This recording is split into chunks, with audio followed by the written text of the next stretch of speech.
സ്വാഗതം. Basics of web technologies എന്ന സീരീസിലെ ഒരു പുതിയ വീഡിയോയിലേക്ക് എല്ലാവർക്കും സ്വാഗതം. ഇന്ന് നമ്മൾ സംസാരിക്കാൻ പോകുന്നത് ഇമ്പോർട്ടൻസ് ഓഫ് വെബ് ടെക്നോളജി എന്ന ടോപ്പിക്കിനെ കുറിച്ചാണ്. ഇതില് പ്രധാനമായിട്ടും ടെക്നോളജികളെ റിലേറ്റ് ചെയ്തിട്ടല്ല, നമ്മുടെ ഈ വെബ് ഡെവലപ്മെന്റില് എവിടെയൊക്കെയാണ് ഈ വെബ് ടെക്നോളജീസിന്റെ ഉപയോഗം വരുന്നത്. ഈ വീഡിയോയിൽ പറയുന്നതല്ലാതെ ഒരുപാട് ഉപയോഗങ്ങളുണ്ട്, എല്ലാം ഞാൻ ഉൾക്കൊള്ളിക്കുന്നില്ല.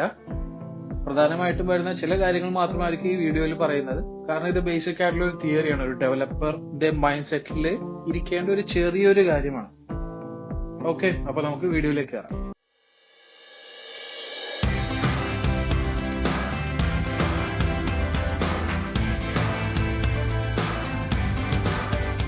വെബ് ടെക്നോളജീസ് ഇന്നത്തെ കാലഘട്ടത്തിൽ നമുക്ക് ഇപ്പോ അറിയാത്ത ഒരു കാര്യത്തിനെ കുറിച്ച് പഠിക്കണം, അല്ലെങ്കിൽ പുതിയതായിട്ടൊരു കാര്യം വന്നു കഴിഞ്ഞാൽ അതിനെക്കുറിച്ച് അറിയണം, അല്ലെങ്കിൽ വിദേശത്തുള്ള ഒരു സുഹൃത്തുമായിട്ട് സംസാരിക്കുക, കാണുക എന്നുള്ളതൊക്കെ നമുക്ക് പ്രശ്നം അല്ലാതെ ആവുന്നത് ഈ വെബ് ടെക്നോളജീസിന്റെ ഇടപെടലുകൾ കൊണ്ടാണ്.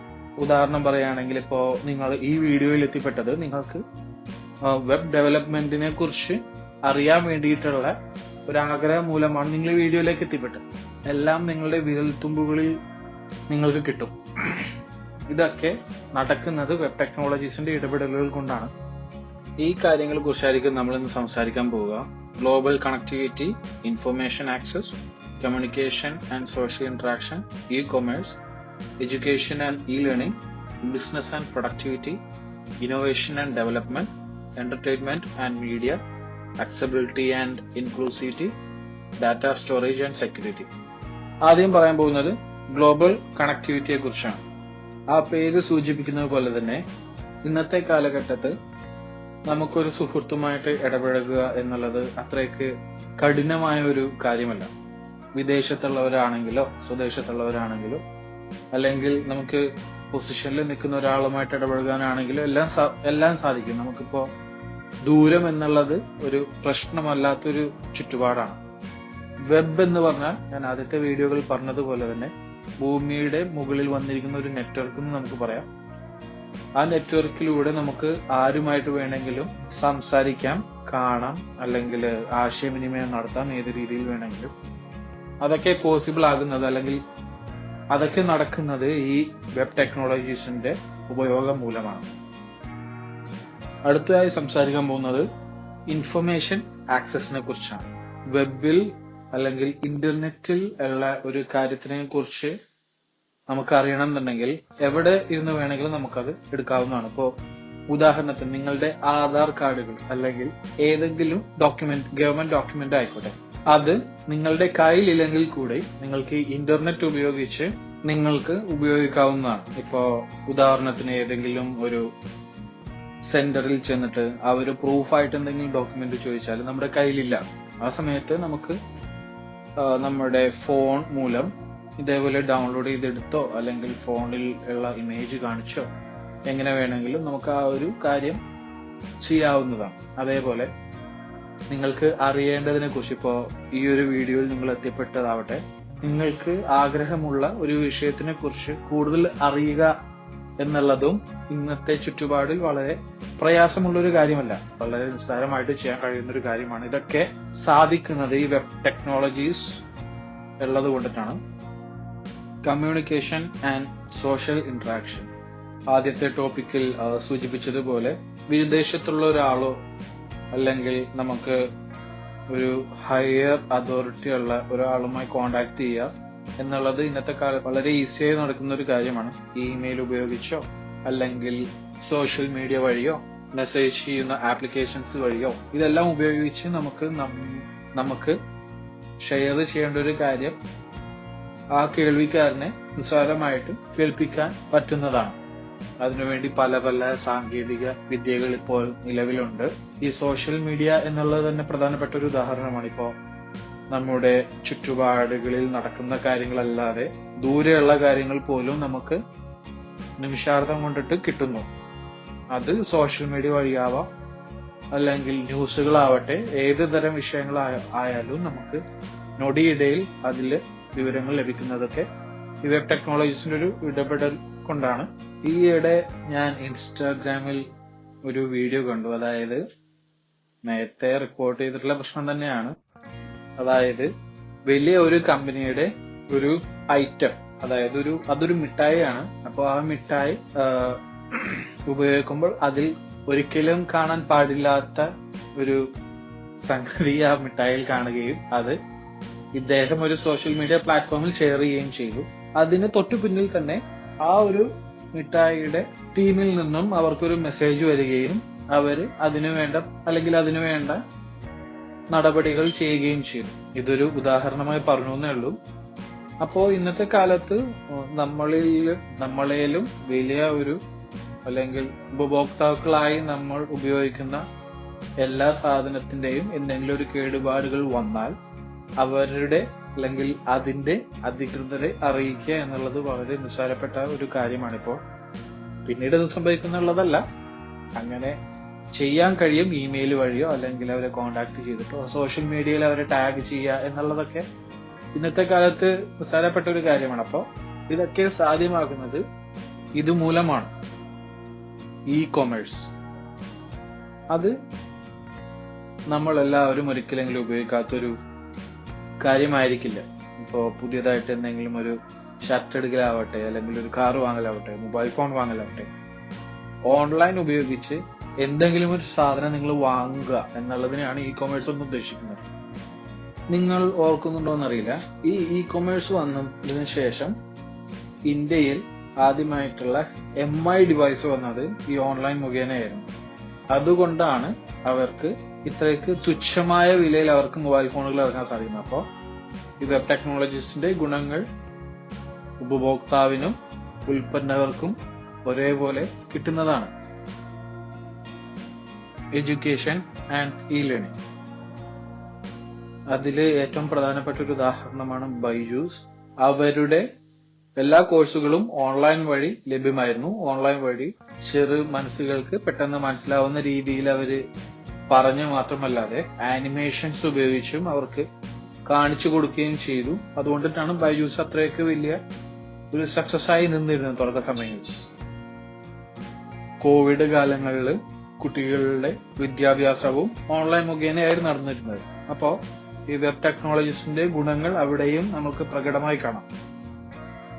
അടുത്തതായി വരുന്നത് ബിസിനസ് ആൻഡ് പ്രൊഡക്ടിവിറ്റി. അതായത് നേരത്തെ ഞാൻ സൂചിപ്പിച്ചതുപോലെ ഓൺലൈൻ മുഖേന അല്ലെങ്കിൽ ഇന്റർനെറ്റ് മുഖേന ഒരു കച്ചവടം നടക്കുമ്പോൾ, അല്ലെങ്കിൽ ഇന്റർനെറ്റ് മുഖേന മാത്രമായവർ ഇന്നത്തെ കാലത്ത് കച്ചവടങ്ങൾ നടക്കാറുണ്ട്. നേരത്തെ പറഞ്ഞ ഉദാഹരണം MI അല്ലെങ്കിൽ റെഡ്മി മൊബൈലുകൾ കേരളത്തിൽ വന്നത് തുടക്കത്തില് ഓൺലൈൻ മുഖേന മാത്രമായിരുന്നു. അവർക്ക് ഇവിടെ കടകൾ ഉണ്ടായിരുന്നില്ല. അപ്പോൾ അതിൽ ആ കമ്പനിയുടെ ഗുണം എന്ന് പറഞ്ഞു കഴിഞ്ഞാൽ അവർക്ക് ഒരു കട തുടങ്ങാണ്ട്, അതായത് ആ ഒരു സ്ഥലത്ത് ഒരു ഇൻവെസ്റ്റ്മെന്റ് ഇല്ലാതെ അവർക്ക് കച്ചവടം തുടങ്ങാൻ പറ്റി ഓൺലൈൻ മുഖേന മാത്രമായിട്ട്. അപ്പോൾ അവർക്ക് അതിനുള്ള ലാഭം കിട്ടി. ഉപഭോക്തർ എന്നുള്ള രീതിയിൽ നമുക്കും അതിനുള്ള ഗുണം കിട്ടി. ഇന്നോവേഷൻ ആൻഡ് ഡെവലപ്മെന്റ്, ഇതിൽ പെട്ടെന്ന് പറയാനുള്ളൊരു ഉദാഹരണം എന്ന് പറഞ്ഞാൽ ഇന്നത്തെ കാലത്ത് IoT ഡിവൈസസ്, അതായത് വൈഫൈ ഉപയോഗിച്ച് നമുക്ക് നമ്മുടെ വീട്ടിലുള്ള ലൈറ്റുകളും ഫാനുകളും അതേപോലുള്ള കാര്യങ്ങൾ നമുക്ക് കൺട്രോൾ ചെയ്യാൻ പറ്റുന്നത് ഈ IoTയുടെ ഇടപെടലുകൾ കൊണ്ടാണ്. ഇതൊരു വെബ് ടെക്നോളജിയാണ്. അതേപോലെ AI ക്യാമറകൾ, ഇപ്പോൾ എല്ലാ റോഡുകളിലും AI ക്യാമറകൾ ഉണ്ട്. അതും കൺട്രോൾ ചെയ്യുന്നത്, അല്ലെങ്കിൽ അതും ഈ വെബ് ടെക്നോളജീസിൽ വരുന്ന ഒരു ഭാഗമാണ്. ഇപ്പോൾ അതിലും മാനുവൽ ആയിട്ട്, അതായത് അതിന്റെ പ്രധാന ഗുണം എന്ന് പറഞ്ഞു കഴിഞ്ഞാൽ അതെല്ലാം ശരിയായി നടക്കുന്നുണ്ടോ എന്ന് നോക്കാനായിട്ട് ഒരു ആളുടെ ആവശ്യമില്ല. എല്ലാം ഓട്ടോമാറ്റിക് ആയിട്ട് നടക്കുന്ന കാര്യമാണ്. ഇപ്പോൾ ഇന്ന സ്പീഡിന് മുകളിൽ പോയി കഴിഞ്ഞാൽ ഓട്ടോമാറ്റിക് ആയിട്ട് ആ ക്യാമറ ഫോട്ടോ എടുക്കും. ഇതെല്ലാം നടക്കുന്നത് ആർട്ടിഫിഷ്യൽ ഇന്റലിജൻസ് എന്നുള്ളൊരു പ്ലാറ്റ്ഫോമിന്റെ ബേസിലാണ്. അതും ഈ ഒരു വെബ് ടെക്നോളജിയാണ്. എന്റർടൈൻമെന്റ് ആൻഡ് മീഡിയ, നിങ്ങൾക്ക് വളരെ സുഖമായി തന്നെ, അല്ലെങ്കിൽ നിങ്ങളുടെ വീട്ടിലിരുന്ന് തന്നെ നിങ്ങൾക്ക് പുതിയ പുതിയ സിനിമകൾ കാണാൻ കഴിയുന്നുണ്ട്.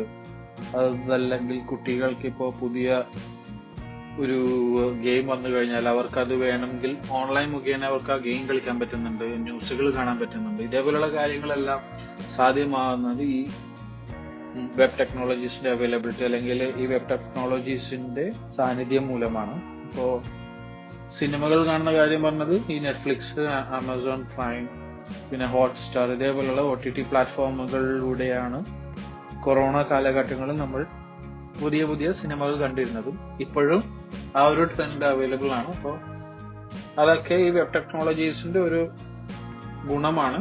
അതൊക്കെ വരുന്നത് കൊണ്ട് അല്ലെങ്കിൽ അതൊക്കെ ഉള്ളത് കൊണ്ട് നമുക്ക് ചെയ്യാൻ പറ്റിയ കുറച്ച് കാര്യങ്ങളാണ് ആക്സസിബിലിറ്റി ആൻഡ് ഇൻക്ലൂസിവിറ്റി. നമുക്കറിയാം ഇന്നത്തെ കാലഘട്ടത്ത് വൈകല്യങ്ങളുള്ള മനുഷ്യർക്ക് പോലും ഇന്റർനെറ്റ് ആക്സസ് ചെയ്യാൻ പറ്റുന്നുണ്ട്. അതായത് ഇപ്പോൾ കാഴ്ചശക്തി ഇല്ലാത്തവർക്ക് പോലും മൊബൈൽ ഫോൺ ഉപയോഗിക്കാൻ കഴിയുന്നുണ്ട്. അതിൻ്റെതായ സാങ്കേതിക വിദ്യകളുണ്ട്. ടോക്ക് ബാക്ക് എന്ന് പറയുന്നതോ അല്ലെങ്കിൽ നറേറ്റർ എന്ന് പറയുന്നതോ ആയ ഫീച്ചറുകൾ വെച്ചിട്ട് അയാൾ എവിടെയാണ് ആ സ്ക്രീനിൽ ടച്ച് ചെയ്തത് അത് വോയിസ് മുഖേന യൂസ് ചെയ്യുന്ന ആളെ അറിയിക്കുകയും അവർക്കത് അങ്ങനെ മൊബൈൽ ഫോൺ യൂസ് ചെയ്യാനോ സാധിക്കുന്നതാണ്. അപ്പോൾ ഇതൊക്കെ ആക്സസിബിലിറ്റി ഓർ ഇൻക്ലൂസിവിറ്റി എന്നുള്ള ഒരു ഏരിയയിൽ വരുന്നതാണ്. അതേപോലെ ഇന്നത്തെ കാലത്ത് ഉണ്ടാക്കുന്ന എല്ലാ വെബ്സൈറ്റുകൾക്കും ഇതേപോലുള്ള ഒരു ആക്സസിബിലിറ്റി വേണമെന്ന്, അല്ലെങ്കിൽ എല്ലാവരും തന്നെ ആ ഒരു ആക്സസിബിലിറ്റി മൈൻഡിൽ വെച്ചിട്ടായിരിക്കും ഓരോ വെബ്സൈറ്റുകളും ക്രിയേറ്റ് ചെയ്യുന്നത്. Data storage and security. ഇന്നത്തെ കാലത്ത് CCTV വെക്കുക എന്നുള്ളത് അധികം പുതുമയായിട്ടുള്ള ഒരു കാര്യമല്ല. അപ്പോൾ CCTV വെച്ചതിന് ശേഷം സാധാരണഗതിയിൽ അതൊരു ഹാർഡ് ഡിസ്കിലേക്ക് സേവ് ആവുകയും നമുക്ക് ആ ഹാർഡ് ഡിസ്കിലുള്ള കാര്യങ്ങൾ പിന്നീട് ഉപയോഗിക്കാനും കഴിയുന്നു. അതല്ല, കുറച്ചും കൂടി മോഡേൺ ആയിട്ടുള്ളൊരു CCTV ആണ് നിങ്ങൾ അല്ലെങ്കിൽ അതിന്റെ ഒരു പ്രൊവൈഡറിൽ നിന്നാണ് നിങ്ങൾ സ്ഥാപിക്കുന്നതെങ്കിൽ നിങ്ങൾക്കത് ഓൺലൈൻ മുഖേന എവിടെ നിന്ന് വേണമെങ്കിലും നിങ്ങൾക്കത് ആക്സസ് ചെയ്യാൻ കഴിയുന്നതായിരിക്കും. അപ്പോൾ അതൊക്കെ സാധ്യമാവുന്നത് വെബ് ടെക്നോളജീസിന്റെ ഗുണങ്ങൾ വെച്ചിട്ടാണ്. ക്ലൗഡ് കമ്പ്യൂട്ടിംഗ് എന്ന് വരുന്നത് അല്ലെങ്കിൽ അതിന്റെ ഒരു ഗുണം വരുന്നത് ഈ ഒരു ഏരിയയിലാണ്. ഓക്കെ, അപ്പോ ഇത്രയും സബ് സെക്ഷനുകൾ വെച്ചിട്ട് ഞാൻ പറഞ്ഞു തന്ന കാര്യങ്ങളെല്ലാം വെബ് ടെക്നോളജീസ് നമ്മളുടെ ജീവിതശൈലിയിൽ തന്നിരിക്കുന്ന മാറ്റങ്ങൾ അല്ലെങ്കിൽ തന്നിരിക്കുന്ന സൗകര്യങ്ങൾ കാണിച്ചുകൊണ്ടാണ്. ഇതല്ലാതെ ഒരുപാട് ഗുണങ്ങൾ നമുക്ക് ഇനിയും പറയാനുണ്ട്. പക്ഷെ ഇതൊരു നേരത്തെ പറഞ്ഞ പോലെ ഒരു തിയറിയാണ്, ജസ്റ്റ് തിയറി. എന്തൊക്കെയാണ് നമുക്ക് വെബ് ടെക്നോളജീസിൽ നിന്ന് ലഭിക്കുന്നത് എന്ന് കാണിക്കാൻ വേണ്ടി മാത്രം പറഞ്ഞു വെച്ചു എന്നുള്ളതേ ഉള്ളൂ. ഇതൊരു ഡെവലപ്പർ എന്നുള്ള രീതിയിൽ നോക്കുകയാണെങ്കിൽ ഏതൊക്കെ തരം ഉത്തരങ്ങളാണ് അവർക്ക് കിട്ടേണ്ടത് എന്നറിയാൻ വേണ്ടി മാത്രം ഞാനിത് പറഞ്ഞു വെച്ചു എന്നേ ഉള്ളൂ. നിങ്ങൾ അറിഞ്ഞു സമയമുണ്ടെങ്കിൽ കൂടുതൽ ഇതിനെക്കുറിച്ച് റിസർച്ച് ചെയ്യുക. ഓക്കെ, അപ്പോൾ മറ്റൊരു വീഡിയോയുമായി നമുക്ക് അടുത്ത ദിവസം കാണാം. എല്ലാവർക്കും നന്ദി.